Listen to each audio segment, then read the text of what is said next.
खुलुमबाय स्टुडियो आं रबिन बसुमतारी तामुलपुरनि खाथरबारि गोजौ फरायसालिया जौसिन गेजेरारि एबा हायार सेकेन्डारि फरायसालिसिम आपग्रेसन जाबाय बेनिखायनो फरायसालियाव रंजानायनि थासारि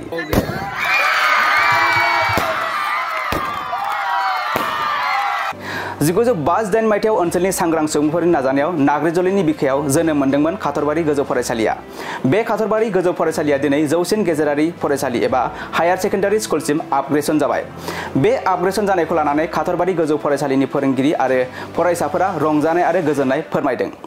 बे समाव खाथरबारि गोजौ फरायसालिनि रबेन्द्र राभा आरो आखान्थि गाहाय फोरोंगिरि कृष्णकान्त ब्रह्मआ आसामनि गिबि मन्त्रि डक्टर हिमन्त बिश्व शर्मा आरो सोलोंथाइ मन्त्रि रनज पेगु बिटिआरनि गाहाय मावफुं सोद्रोमा प्रमद बर' आरो तामुलपुर विधानसभा बियाबनि एमएलए जलेन दैमारी बिटिसिनि सोलोंथाइ बिफाननि बिथोनगिरि जगदीश ब्रह्म आरो गासै फोरोंगिरि बानजाय आफादनि बिबानगिरिफोर बिथांमोनजों लोगोसे ओनसोलनि गासै रायजो राजा बिथांमोननिसिम साबायखर बावहरदों लोगोसे बोहैथि 2025 आरो 2026 सोलोंथाइ बोसोरनि थाखाय आरिमु बिथिं एबा आर्ट्स स्ट्रीमाव बर' बिजों आरो असमिया बिजोङाव मुं थिसननाय जागोन बेनि थाखाय दासिम गुबुन गुबुन फरायसालियाव मुं थिसन्नाय फरायसाफोरखौ खाथरबारि जौसिन गेजेरारि फरायसालियाव फैना मुं थिसन्नो खौरां बिजोंनि गेजेरजों खावलायहरदों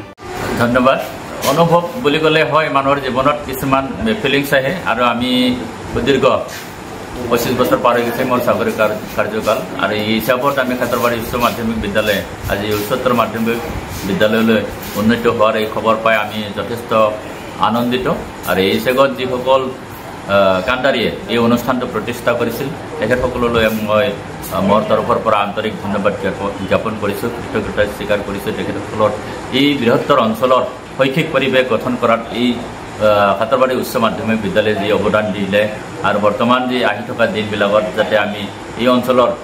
শৈক্ষিক মানে পৰিৱেশ গঢ়াৰ ক্ষেত্ৰত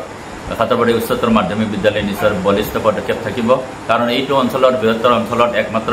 মেট্ৰিক পৰীক্ষাৰ চেণ্টাৰ আৰু এই চেণ্টাৰ হিচাপত আমি কেতিয়াবাই আচলতে এই স্কুলখন আমি হায়াৰ ছেকেণ্ডাৰী পোৱাটো বিচাৰিছিলোঁ ৰাইজৰ বিপুল দাবীত নিশ্চয় অসম চৰকাৰৰ মাননীয় জনপ্ৰিয় মুখ্যমন্ত্ৰী ডক্টৰ হিমন্ত বিশ্ব দেৱে বৰ্তমান সময়ত যি আমাক এই আনন্দৰ খবৰটো দিলে অৰ্থাৎ ডাইৰেক্টৰ অফিচৰ পৰা যি অৰ্ডাৰটো আহিল সেইকাৰণে আমি অত্যন্ত আনন্দিত আৰু লগতে এই চেগতে আমাৰ বিটিসি প্ৰধান প্ৰমদ বৰদেৱ তথা আমাৰ এই অঞ্চলৰ বিধায়ক মাননীয় জলেন दैमारी দেৱ আৰু শিক্ষানুষ্ঠানৰ লগত জড়িত বিশেষকৈ বাক্সা জিলাৰ পৰিদৰ্শক তেখেতৰ বলিষ্ঠ নিশ্চয় পদক্ষেপ আছে এই আটাইলৈ মোৰ তৰফৰ পৰা তথা আমাৰ ষ্টাফৰ তৰফৰ পৰা আমি আন্তৰিক ধন্যবাদ জ্ঞাপন কৰিছোঁ অহা দিনবিলাকত এই অনুষ্ঠানটো যাতে সুচাৰুৰূপে পৰিচালনা কৰা তেখেতসকলৰ পৰা আমি সহায় সহযোগ পাম তাৰ কাৰণে আমি অতি আগ্ৰহেৰে বাট চাই থাকিলোঁ ধন্যবাদ गिबियावनो आङो जोंनि आसाम सरकारनि गाहाय मन्त्रि हिमन्त बिश्व शर्मानिसिम लोगोसे बे हाई सेकेन्डारि जानायाव खाथरबारि गोजौ फरायसालिया बे मावथांखियाव जा बिबानगिरि बिथांमोननिसिम आंनि गोरबो सिंनिफ्राय साबायखर बावहरबाय दा दिनैनि गुदि खोथायानो जाबाय जोंनि फरायसालिनि मोनसे गोजोन रादाब आरो बे रादाबखौ जों मोननानै जोंनि फरायसालिनि फोरोंगिरिनि लोगोसे गासै फरायसा फरायसुलिफोरा गोजोननाय एबा रंजानाय मोन्दों आरो जों बे गोजौ फरायसालिखौ हाई सेकेन्डारि खालामनायाव बेखौ जों गोबां समनिफ्राय दाबि दुबा खालामबोदोंमोन नाथाय जायाखैमोन बिनि जाहोनफोरखौ जों बुंथ'लिया दा जियानो जाया मानो बे हाई सेकेन्डारि जानायाव जोंनि आवगायनि गाहाय फोरोंगिरि लोगोसे एसएमडिसिनि बिथांमोना मावफुंगिरिफोरा आरो दानि गाहाय फोरोंगिरि मानिनां रबेन्द्र राभा देबनि नाजानायजों लोगोसे आरो जोंनि गेजेर फरायसालिनि गासै फोरोंगिरिनि हेफाजाबाव दिनै हाई सेकेन्डारि जानायाव जों जोबोद गोजोनदों लोगोसे दा जों हाई सेकेन्डारि मोननाय लोगो लोगो जोंनि गोजौ फरायसालिनि जाखिनि मावनांगौ खामानि बेखि खामानिफोरखौ जोङो सुस्रांनो हागोन आरो जों बेखौनो लुगैदों जे जोंनि बेहाय दा जिखिनि फरायसा फरायसुलि कलेजाव फरायनाय जिखिनि सुबिदा मोननांगौ एबा हाई सेकेन्डारि फरायनाय सुबिदा मोननांगौ बर' मिडियामानो जा भाषा मिडियामानो जा